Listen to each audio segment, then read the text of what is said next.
No YouTube vai cair seu YouTube. Vai cair, se cair, o anjo tá guardando. Né? Aleluia. Tava agora há pouco aqui, antes de chegar aqui, a gente tava falando sobre o assunto com um colega que tava aqui comigo, antes de chegar aqui e ver o Senhor.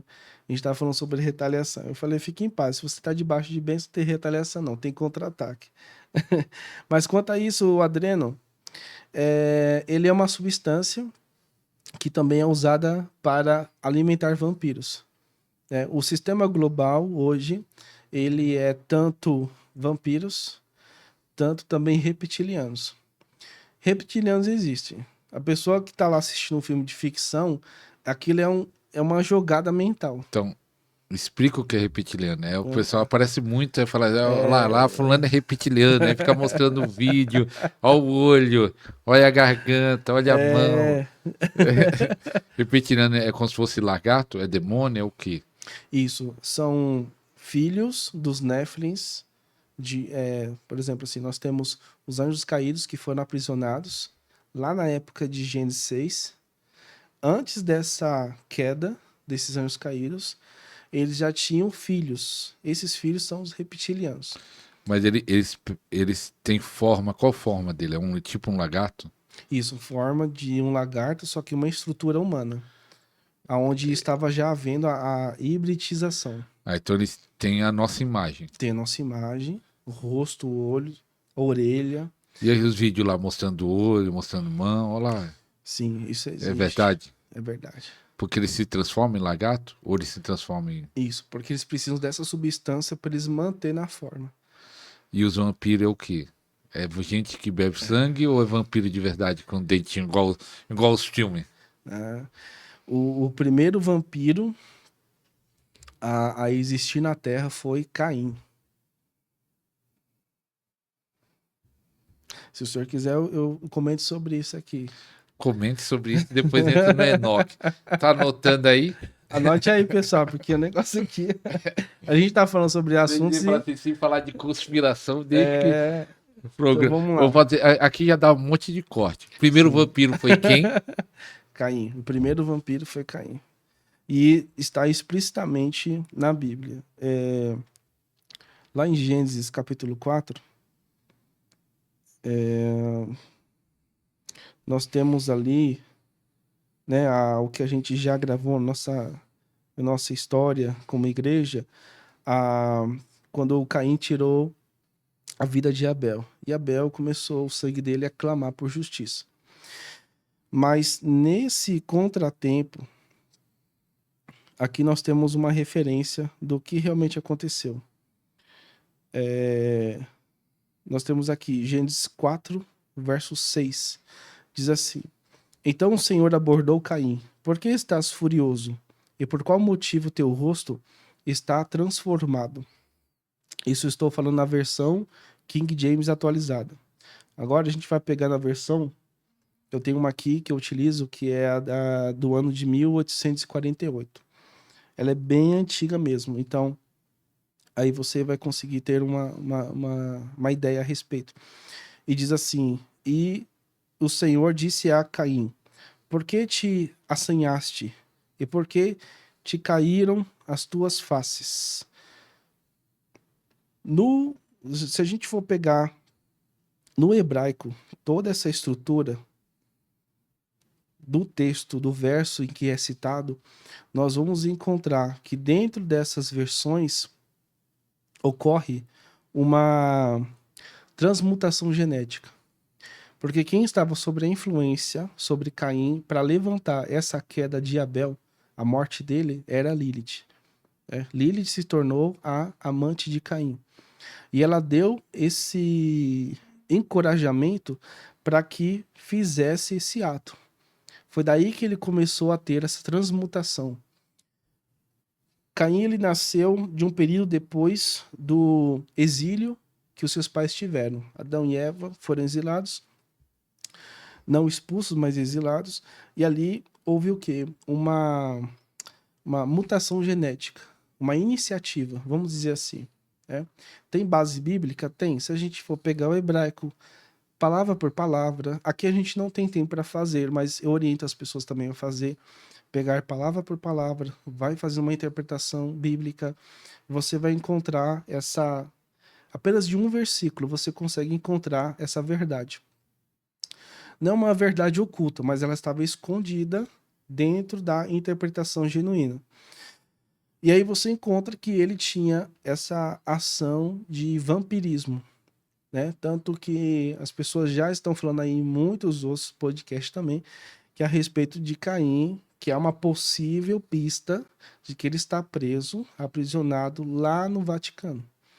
Né? Tem pistas a respeito que apontam que ele está lá, Que nunca morreu. que ele nunca morreu. Porque é dito que quem tentar matá-lo se torna como ele. Mas se morreu de idade, de velhice. Não, não há como. O vampirismo, ele... Ah, sim, pela lenda dos vampiros não É. morre, é eterno. É, ele vai ficando com a pele ressecada, mas ele não chega a morrer. Nós temos uma cultura hoje no Brasil que a gente fala do tal do corpo seco, por exemplo. O corpo seco também não é algo folclórico, ele é algo que existe mesmo. O que é corpo seco? Corpo seco, que é falado aí na área centro do Brasil, lá do norte também, é a área onde tem um selo de maldição que é colocado sobre um homem, aonde ele não queria obedecer a Deus, né? A um ponto de Deus abominar a sua vida, e também a parte das trevas, a pessoa ser tão rancorosa, né? Tem questões, essa parte do corpo seco, que não fundamentaliza algumas questões na Bíblia. Porque fala que todo aquele que peca, o salário dele é a morte. Então não faz sentido essa área dessa pseudo-história da lenda. Mas o corpo seco, a sua existência, ela é. Porque muitos relatos de famílias que já viram esse ser andando, ele é um ser de mata, né? Como se fosse uma entidade. Mas o nome é corpo seco, que eu sei uma entidade lá da mata que esqueci o nome dela. Lá no Nordeste, minha família do Nordeste. Aí tem uma entidade que é da mata, esqueci o nome. Se alguém sabe, escreve aí do folclore. Sim. Mas a sua origem do corpo seco, ele é Nosferatus. Nosferatus é o que está por trás disso.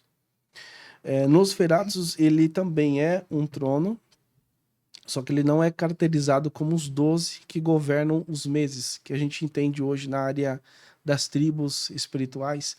O Nosferatus, ele começa a pegar a imagem, né, do homem, da mulher que havia falecido, e ele vai usar isso como critério de tomar posse sobre aquela casa.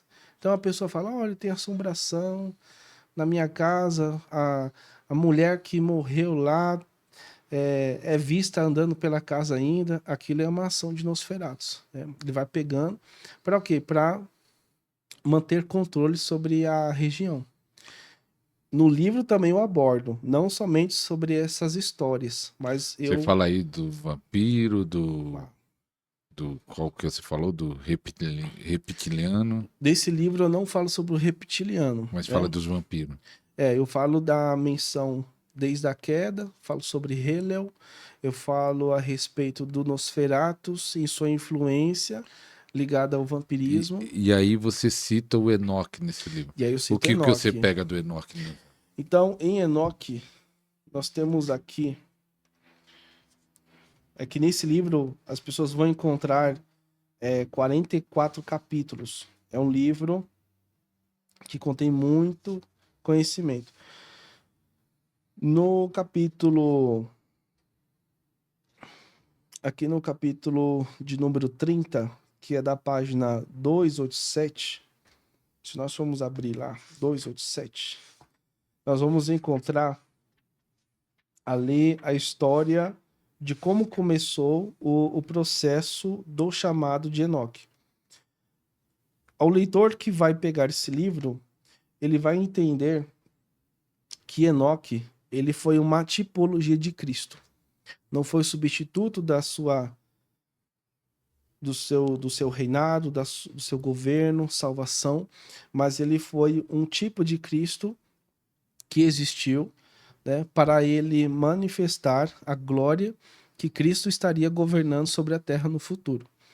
Então ele veio como o primeiro homem dimensional. Nós muito falamos sobre profetas dimensionais.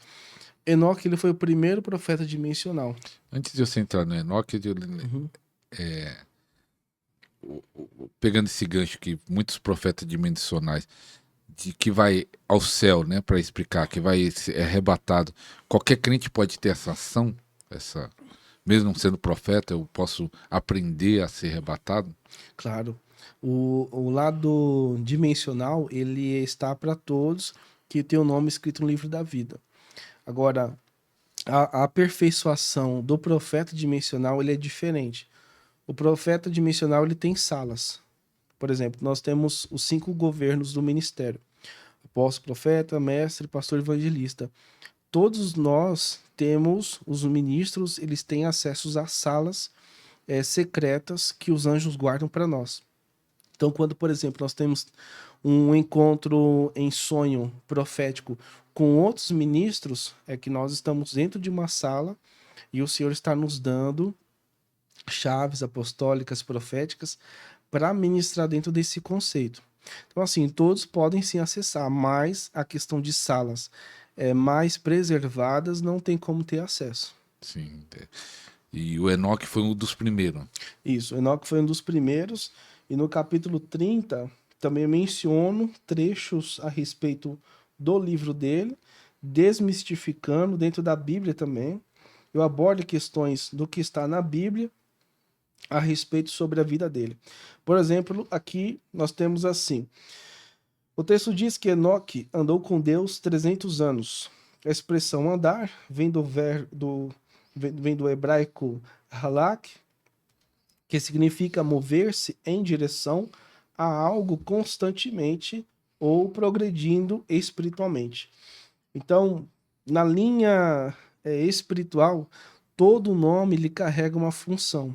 E a função de Enoque, ele foi criado, ele foi formado para ele andar com Deus. Então, o propósito dele era este. Agora, por que ele foi selecionado dentre outros homens que haviam sobre a terra? Aí nas outras páginas, a pessoa vai encontrar a respeito sobre o mistério do nome e o código profético. Aqui eu abordo na página 288, assim: o nome Enoque em hebraico é Shanok, derivado de Shanak, que significa instruído, consagrado e iniciado. Seu próprio nome é uma chave. Ele representa o primeiro iniciado dos céus, o homem que passou pelo processo de instrução até ser integrado à dimensão espiritual. Assim como o templo seria mais tarde dedicado, que é o Chanukah, o Hanukkah, que é uma festa celebrada lá em meados de dezembro, que curiosamente são dias antecipados antes da celebração de Azerá, que é o dia 25 de dezembro, que o início do nascimento de Cristo ele ocorre em Sucote. Se o senhor for me permitir depois, também eu preciso mencionar sobre essa questão e abordando a respeito de Lua Nova, porque Lua Nova ela é a chave de tudo isso que está acontecendo aqui, né? Mas Enoque, aqui nós temos o texto da referência de Enoque, capítulo 1, verso 2, diz: Eis que fui tomado pelos ventos do Espírito, e os olhos do meu entendimento foram abertos, e vi os céus dos céus. Então ele começou a ter travessias, ou seja, a gente está tendo uma visão, e a gente começa dentro da visão, ter outra visão dentro dela. Então o nosso espírito começa a acessar essas dimensões, né? Não aleatoriamente, mas proposital. É como se fosse um convite dos anjos, e os anjos vão nos convidando, né? Pastor, chegou agora um anjo aqui no seu lado direito, Amém. né? Ele está com um livro, com as mãos abertas, ele está te dando um livro de conhecimento. Amém. Saiu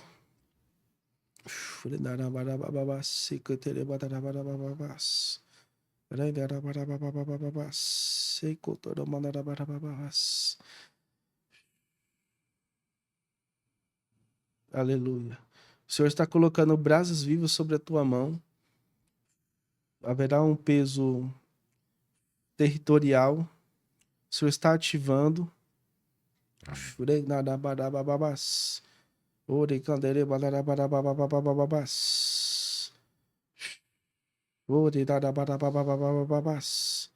E o Senhor fala que a tua preocupação diante dessa semana e final de semana, ela está sendo assegurada.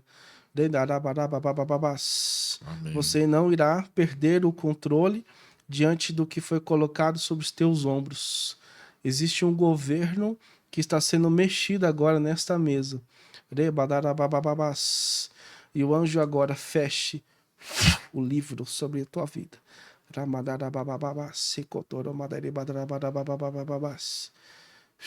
Aleluia. Aleluia.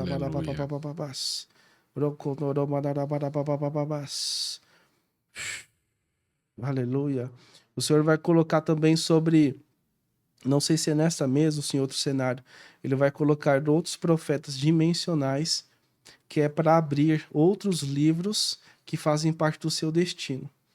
Esse aqui eu estou só apenas iniciando, mas vai haver outros que vão vir e vão decodificar o que eu acabei de deixar aqui, que o anjo me assinalou, e essa pessoa ela vai abrir cada vez mais esses cadeados. São coisas restritas a você.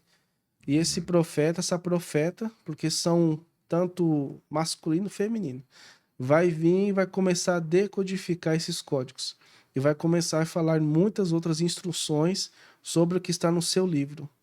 Aleluia. Ao que está sobre esse território aqui, o Senhor tem assinado uma jurisdição que vai ampliar o seu ministério. Sobre os teus pés haverá uma forte ação de tremores, não por esses dias, mas por todos os dias da sua vida. Você vai carregar uma essência dos ferreiros. Não estou apenas agora abrindo esse livro, mas esse livro aqui, ele vai fazer parte da sua vida. E que você vai andar com ferreiros. Os ferreiros vão vir trazendo proteção sobre a tua área da saúde. E haverá um alinhamento. O Senhor tem visto como se fosse uma ficha. Agora, o Senhor me permite ele ver a estrutura óssea do seu lado direito. Ele está trazendo um conserto agora. Em nome de Jesus. Está trazendo um conserto em nome de Jesus. E assim, sobre o que o anjo tem trazido aqui nesse momento agora, haverá outro cenário que vai ampliar o seu nome aqui na terra. Te prepare, tá? Porque também você vai receber pessoas internacionalmente. Amém. Se prepare. Vai vir pessoas aí de outras nações para vir aqui no Brasil. Não vai precisar mais fazer online à distância com essa gente. Esse pessoal vai vir até aqui. Porque tem coisas que para eles acessarem precisam passar pelo Senhor. Porque o Senhor não é pastor não, o Senhor é apóstolo. Amém. E o Senhor vai te confirmar essa consagração no futuro. Você vai ser apóstolo e você vai entrar em contato com muita gente.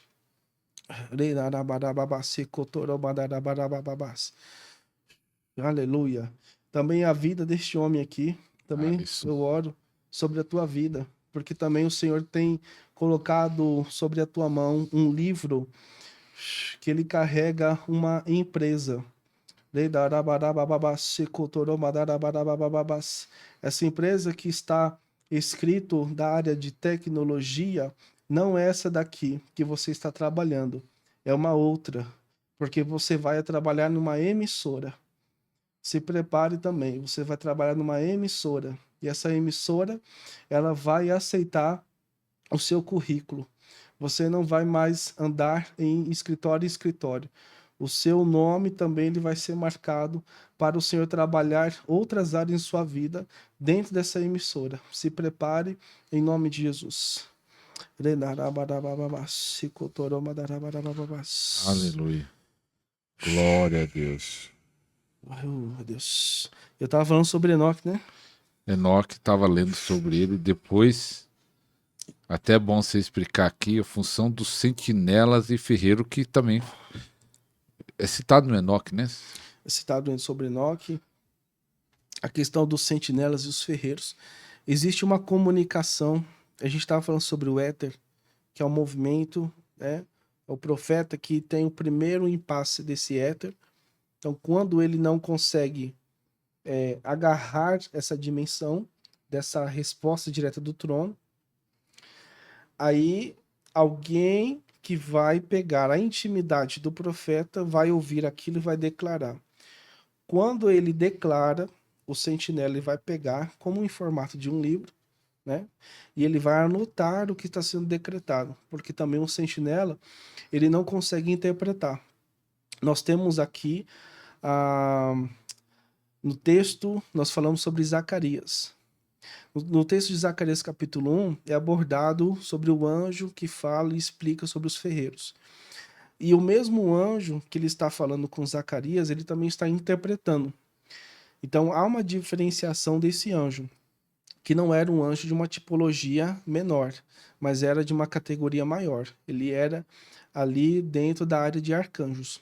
Então ele tinha esse acesso aonde ele poderia também interpretar o que tinha esse acesso, né? Somente em caso quando o profeta acessasse o livro. Ou seja, no decorrer dessa mensagem até o profeta, o arcanjo ele não consegue ler, a menos que o profeta pegue e ele comece a interpretar, para que o arcanjo traga tanto a interpretação e a proteção para o profeta. Porque todo livro que chega para nós, que os anjos trazem, existe uma proteção também para a gente não apenas se perder espiritualmente, mas também a questão da nossa vida, porque a nossa vida também corre risco.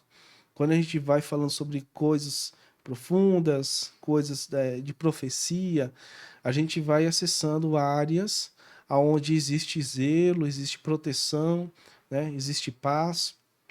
Todas essas dimensões que você estuda, né?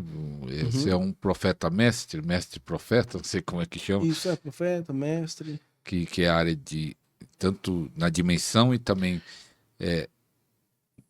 algumas áreas, pelo estudo, mas algumas áreas você chegou né, aí nessas dimensões, você viu isso em visões, em revelações, em arrebatamento.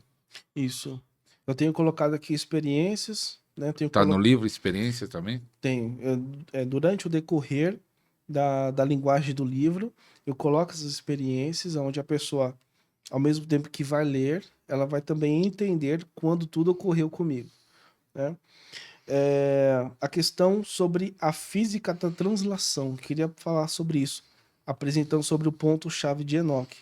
Como que ele foi transladado? Por incrível que pareça, é de uma forma muito simples em que todos nós já participamos, que é o batismo. Aqui, batismo na água? Batismo nas águas. Tudo começa por aqui. Eu falo assim da seguinte maneira. Há um princípio dimensional escondido na experiência de Enoque. O corpo humano é feito de pó, mas o pó carrega códigos de luz. Quando a presença de Deus aumenta dentro do homem, as partículas carnais começam a vibrar em frequências divinas, até que a matéria se converte em energia luminosa. Essa é a essência espiritual da transfiguração. Foi o mesmo fenômeno visto em Jesus no Monte da Transfiguração. A glória não veio de fora, ela emanou de dentro. O rosto de Cristo brilhou como o sol, porque a eternidade se manifestou no tempo, e o tempo não suportou a luz. Enoque experimentou essa realidade antes da encarnação de Cristo, tornando-se uma sombra profética do arrebatamento da igreja e da redenção do corpo glorificado. Ele foi o primeiro homem a provar a promessa da imortalidade antes da cruz, um testemunho vivo de que um homem pode ser absorvido pela glória sem ver corrupção. Então, aonde que a pessoa começa a ter essas experiências, né? Também já conheci e andei com pessoas, profetas, que já tiveram essas experiências de arrebatamentos também para outras regiões, né? Físico também já aconteceu, mas não tenho esse contato dessas pessoas. Já sim. ouvi, né, de testemunhos à parte, mas não de... no espírito sair daqui e ir pro Estados Unidos, pro Japão, Sim. Mas Isso. físico também já acontece, né? Físico também acontece e é o mesmo estado como esse. Parte por um princípio de purificação, zelo, né? Jejum, e a pessoa ela vai se preparando. Nesse ano eu vou viajar bastante, eu queria ter um teletransporte. Pois é. E aí apresentando sobre a questão de Lua Nova ela parte do princípio, Lua nova não é um dia certo, não é dia 3, dia 4, dia 5, é sempre no começo do mês, mas tem um. isso tem não- uma diferenciação por causa do calendário lunar, É né? só ficar atento, né? Qual o começo? Isso. Cada mês começa num dia diferente. Igual esse mês começou quando, você sabe? Nesse mês, nós estamos agora na tribo de Azer, né? Então, para esse mês, nós começamos, foi no dia 17. Começamos no dia 17. E aí depois nós vamos ter uma outra lua nova, que também vai ocorrer no dia 17, agora em fevereiro. Então, só para entender sobre da lua nova, Ok. o melhor momento para orar é na lua nova, assim, no sentido de guerra, ou orar por provisão, orar em qual sentido? Ou em qualquer área, esse dia é um dia especial. A lua nova demora o quê? 7 dias, né? A lua nova ela tem um tempo de 8 dias de reflexo espiritual sobre a Terra, né? Então, começa em Rosh Kodesh e aquilo repercute sobre a Terra durante 8 dias. Então, o melhor tempo é esse. E se você Melhor tempo é começa no esse. dia 17, nesse ano é o ano que eles escolheram para começar o carnaval. Se eu não me engano, é dia 17. Mas vai estar nesse período do carnaval. E vai estar nesse período do carnaval. E aí, olha só que coisa. Tudo começa no Salmos 81. A lógica do Lua Nova, ela tem esse princípio. Primeiro, diz assim no verso 3, Salmos 81. Deixa eu colocar aqui numa versão mais contemporânea para o pessoal me acompanhar. Fazei ressoar a trompa na lua nova, na lua cheia, no dia de nossa festa. Porque é uma lei para Israel, um preceito do Deus de Jacó, uma regra que ele impôs a José quando saiu contra a terra do Egito. Ali ouvimos uma língua que não compreendíamos. Ele declara: tirei o fardo dos teus ombros. Queria até, pastor, que você me lembrasse esse versículo aqui, o versículo 6, tá? Porque Tirei o vai ter, fardo. do versículo 6, diz assim: tirei o fardo dos teus ombros e tuas mãos ficaram livres dos cestos de cargas. Quando clamaste na aflição, eu te libertei. Eu te respondi, oculto no trovão, provei-te junto às águas de Meribá. Escuta, povo meu, quero demonstrar-te, tomara que tu, Israel, me escutes. Não haja no meio de ti Deus estranho, não adorarás qualquer entidade diferente de mim. Eu sou o eterno, teu Deus, que te fez subir da terra do Egito. Abre bem a tua boca e eu te satisfarei. Vamos pegar esse trecho. E esta passagem, ela está conectada ao Salmos 91. O Salmos 91 não é apenas uma passagem de guerra, por assim dizer. Ela também fala sobre lua nova. E a gente vai ver isso aqui agora. Tudo que é abordado no texto do Salmos 91, ele fala sobre lua nova. Primeiro, no Salmos 81, é falado a respeito que no tempo de angústia, quando clamar, o Senhor vem, vai nos dar refúgio e nos dar o escape. Olha só o que a gente encontra aqui. Eu vou usar a versão agora, do ano de 1848, para a gente poder entender. Verso 1. Aquele que reside no esconderijo, que em termos aqui está colocado para mim como escondedouro, transnoitará à sombra do Onipotente. Disse o Senhor, tu és o meu refúgio, a minha fortaleza, Deus meu, em quem ponho minha confiança. Porque ele te fará escapar do laço do passarinheiro e da peste perniciosa. Com suas penas te cobrirá, e debaixo de suas asas estarás confiado. Sua verdade é rodela e escudo. Essa parte de rodela é um cerco em roda e que fica cobrindo a pessoa, que seria a mesma menção de Jó, aonde o diabo encontrou uma muralha à volta de Jó, e essa muralha era uma muralha de anjos. Continuando o texto, aqui nós temos a respeito, verso 5: Não temerás do espanto noturno, nem da seta que voa de dia, da peste que anda às escuras, da mortandade que assola ao meio-dia.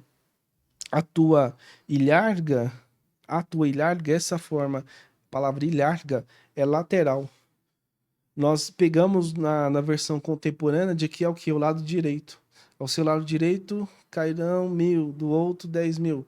Só que na verdade é lateral, que é a área onde nós somos alvejados pelas lanças, pelas flechas. Então são laterais e não expressão de direção, direita ou esquerda, e sim lateral, ou seja, corpo, né? A versão 1848. Então quem quiser adquirir essa Bíblia, procure na internet, acredito que ainda tem essa versão. Tem somente com teus olhos atentarás e verás a recompensa dos ímpios. Em Lua Nova também é onde os ímpios, que são os opressores do povo de Deus, eles também são perseguidos, a menos que existe um princípio. Primeiro nós oramos igual o Senhor ensinou. Ore por aqueles que te perseguem, ore por aqueles que te odeiam. Então, Lua Nova, ela ensina, sim, orar, abençoar. Mas quando a pessoa ela retém isto, aí já não é uma questão nossa de perdoar. E sim, é a área onde o anjo entra em cena e faz a justiça de Deus. Então, Lua Nova é onde o cenário ele vai pontuar justiça, decreto e ordem. E finalizando esse tempo aqui, ó, no verso 11 diz: Porque a seus anjos te encomendará para que te guardem todos os teus caminhos. Nós temos aqui verso 13, e aonde tudo se abre. Pisará sobre o feroz leão e áspide. Esse feroz leão não é esse leão do Atlas que foi memorizado. Era um leão muito maior que este, só que é de uma linguagem espiritual. Ele traz, Davi, o salmista, ele traz uma linguagem espiritual para a gente entender sobre o cenário. Atropelarás o filho do leão. Então, desse feroz leão, tem o filho do leão. E na sequência é a passagem que choca a gente. E há o dragão. No Salmos 91, da linguagem atual, a gente não encontra essa palavra dragão. A gente encontra a palavra serpente. Da onde que esse dragão surge? Aí vem a ideia dos dragões territoriais, que eu também deixo sobre o livro, né? Pequenas referências sobre esses dragões. Principados formato de dragão. Formato de dragão. E será que essas lendas dos dragões que gerou filmes e livros, será que é porque os antigos viram esses principados e aí acabaram escrevendo sobre eles e aí se tornaram lendas? Será que isso aconteceu? Também. No Japão você tem muito essa cultura. Esses dragões também, eu não tenho pistas, não tenho fonte de relatos que esses dragões ainda também existem. Mas de que já houve, antes dessa Rússia atual, na antiga Rússia, que era um outro nome, eu não vou também falar, porque senão vai ser... Tu já tá entendendo, né? Então, existia uma outra Rússia diferente desse nome Rússia. É uma outro país, outra região que existia. Existia dragão igual ao do filme. Que existia dragão igual lá. Tanto que vai ter um emblema do nome dessa antiga Rússia, que tinha lá dragões sendo espetados com uma lança. Que era a referência do império que governava e eles exterminavam esses dragões. A referência da serpente em Jó, que fala do Leviatã. Sim. Alguns falam que é mitos. Ali é o mito, ali era uma realidade, que ele fala do Leviatã e descreve o Leviatã. E na verdade é Deus falando com ele. Quem prendeu o Leviatã, tá? Então Deus ia falar de mito ou era uma realidade? Havia aquela serpente ou era um espírito? Havia serpente, tanto que essa serpente ainda Existe e ela Tá viva atua, a serpente? tá viva, e ela atua também de forma espiritual. Tanto que ela é considerada como um trono.